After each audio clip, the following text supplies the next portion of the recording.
Hi hello friends, అందరికీ నమస్కారం. మీ అందరికీ కూడా నూతన సంవత్సర శుభాకాంక్షలు.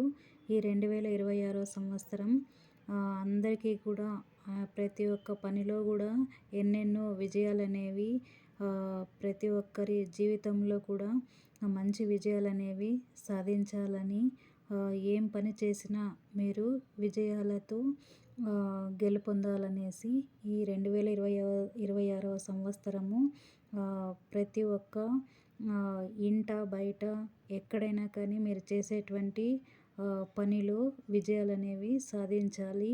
అన్ని రకాల హెల్త్ పరంగా కూడా అందరికీ కూడా మంచిగా ఉండాలని నేను దేవుణ్ణి అయితే ప్రార్థిస్తున్నాను ఫ్రెండ్స్.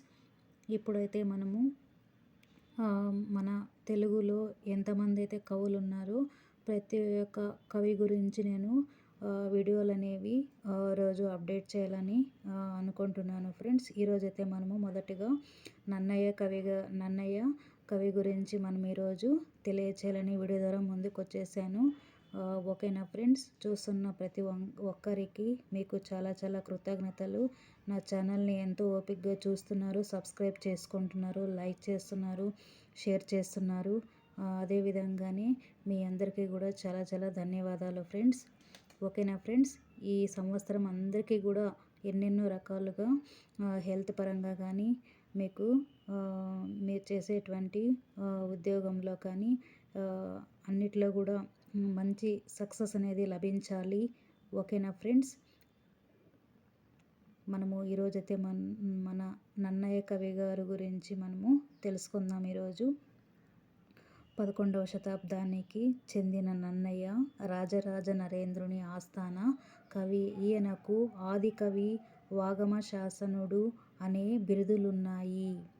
ఆంధ్ర సాహిత్యాన్ని సృష్టించినందున వాగమ శాసనుడిగా, తెలుగులో తొలి మహాకావ్య రచనకు శ్రీకారం చుట్టినందున ఆదికవిగా కీర్తి నొందాడు.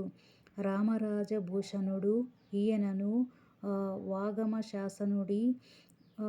వాగమ శాసనుడిగా కీర్తించగా, మారన ఆంధ్ర కవితాగురుడిగా కీర్తించాడు. నన్నయ్య ప్రత్యేకతలు. నన్నయ్యకు పూర్వం తెలుగులో మహాకావ్య రచన లేదు. సంస్కృత మహాభారతం వేదాలతో సమానంగా మన్ననలందుకొంది. దానికే పంచమ వేదంగా పేరు. భారతదేశంలోని భగవద్గీత అతి పవిత్రమైన భాగం. దేవభాష అయిన సంస్కృతంలోని పంచమ వేదాన్ని అప్పటికి ప్రామాణికత లేని తెలుగులోకి అనువదించడం నన్నయ్య చేసిన సాహసం. ఆ అనువాదాన్ని కేవలం మక్కిగా కాకుండా అక్షర రమ్యతతో ప్రసన్న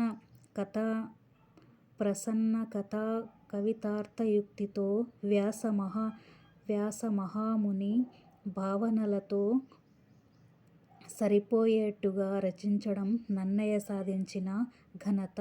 నన్నయ్య భారత రచన కొన్ని ముఖ్యాంశాల గురించి తెలుసుకుందాము. రాజరాజు చంద్రవంశీయుడు. కౌరవ పాండవులు చంద్రవంశీయులే.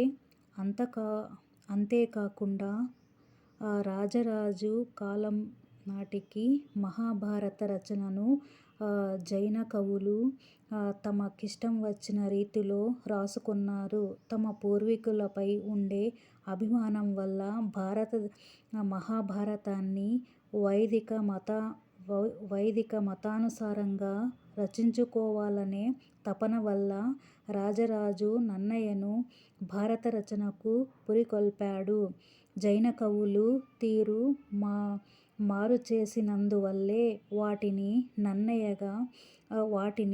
నన్నయ్య గాసట బీసట కథలుగా పేర్కొన్నాడు. నన్నయ్య తెలుగులో కవిత్వానికి, అనువాద కవిత్వానికి ఆదికవి.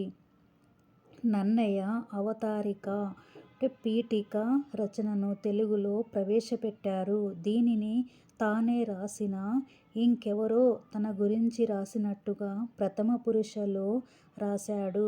ఉదాహరణకు నన్నయ భట్టు తెనుంగునన్ మహాభారత సంహిత రచన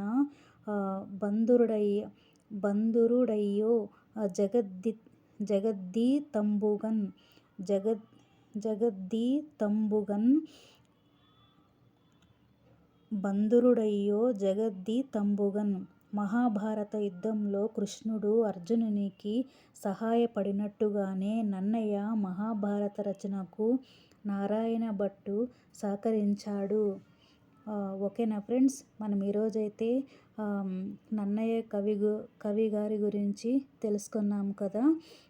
రేపటి వీడియోలో ఇంకొక కవి గురించి మనము వీడియో అనేది నేను చేస్తాను ఫ్రెండ్స్. మీరందరూ ఎంతో ఓపికగా నా ఛానల్ను వింటున్నారు. మీ అందరికీ కూడా నూతన సంవత్సర శుభాకాంక్షలు. ఓకేనా ఫ్రెండ్స్, అందరికీ కూడా ధన్యవాదాలు.